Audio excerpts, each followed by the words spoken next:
As a recovering border hoarder, I'm always trying to find ways to organize different areas of my home.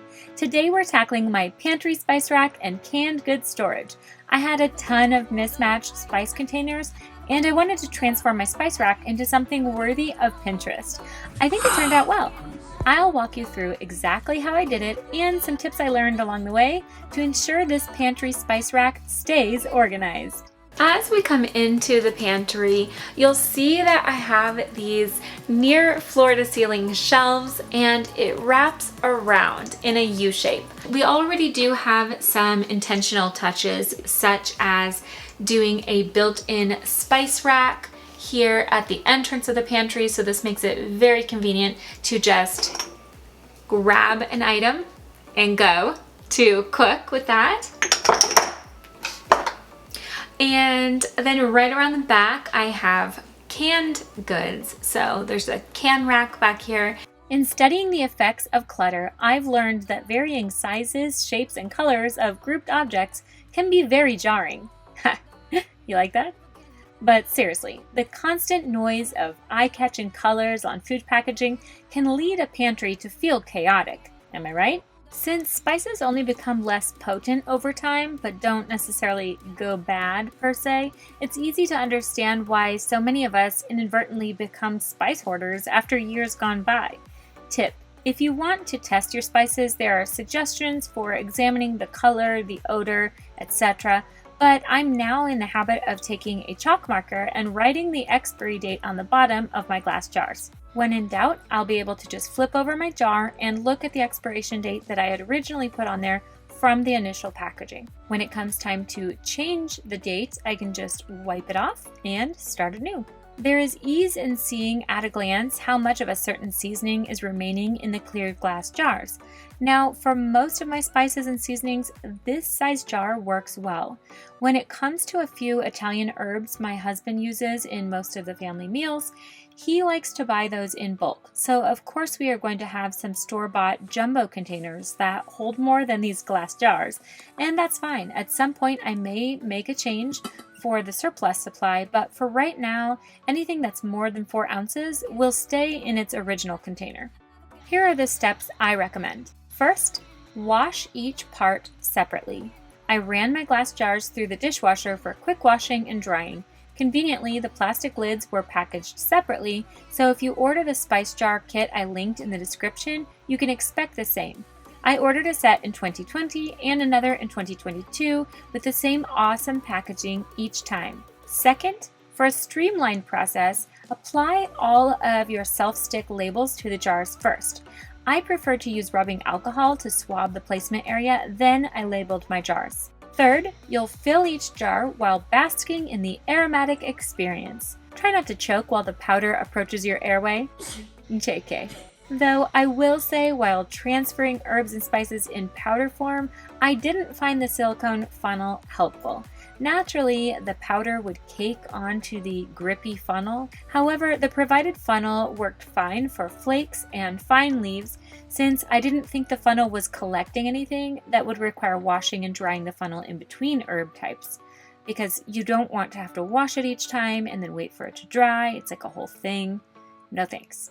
Transferring the spices is the quickest and most satisfying part of the process, so I say set the mood with some music and enjoy. So we're starting with red pepper flakes, and I'm going to pour some for you, and then you can put them in. I'm going to put this in there. Okay, so you're going to dump these red pepper flakes in the jar. In the jar? Yep, can you do it? Wow, very good. That's it up. Now what do we do? Put this on. Yep, you can put the lid on. Oh, we have one more step. We need to put this on first. Yeah.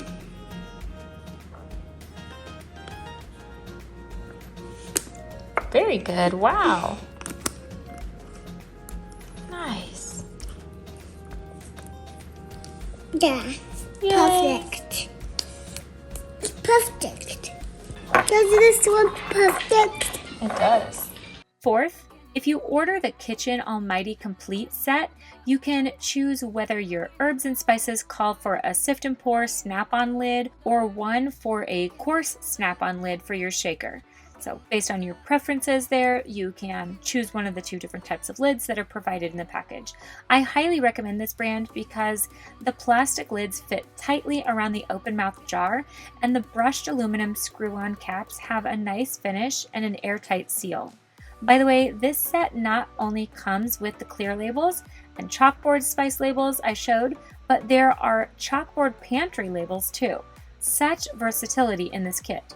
Fifth, you'll place them in alphabetical order on your shelf, or whatever your hierarchy is. Maybe you have your most frequently used spices towards the front, etc. And stand back to see your rewarding results. It's awesome that some store-bought spice jars actually have the same square French jar and the brushed aluminum lid, because when we have surplus in preparation for a spice running out, I can simply place the unopened jar from the store behind the custom labeled jar that I put in the front. It still looks uniform. Now, my initial order was very strategic because I read tons of reviews on tons of options and decided on this high quality bundle, which includes pre-printed clear labels and round chalkboard style labels. Once the products arrived, I made the decision to only put the clear labels on for now. Again, I love options, so I tell myself I can opt to add the round black labels at any time, but I prefer this clean look. Why are the stickers? What are the stickers about? So those stickers are for the labels. And why are we in the pantry? Well, because I'm putting labels on the spices that we didn't have labels on. If my jars were going to be upright in a drawer or another configuration where I wouldn't see the fronts as easily, I'd put both label types on my jars. Further, I can opt to add the black chalkboard labels on any remaining jars filled with key overflow spices in our basement kitchen for when my husband makes bread or homemade pizza down there. If we have extra jars and extra spices, we may as well have convenient access in both kitchens. So I added that task to the list.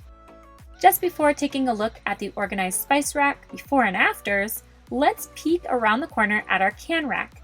If you love sorting and organizing goods as much as me, you understand that a few quick changes still produce a pleasing visual result, not to mention the kinesthetic sense of satisfaction.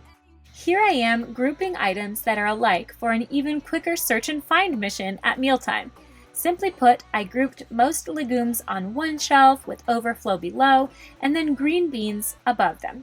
Accessed less often are pre-made soups in a can, and canned ingredients for sweets like pie filling will be housed on the top shelf. Crushed and diced tomato cans remain at eye level. You get the idea. The shelf contents constantly get replenished, so I like this simple system.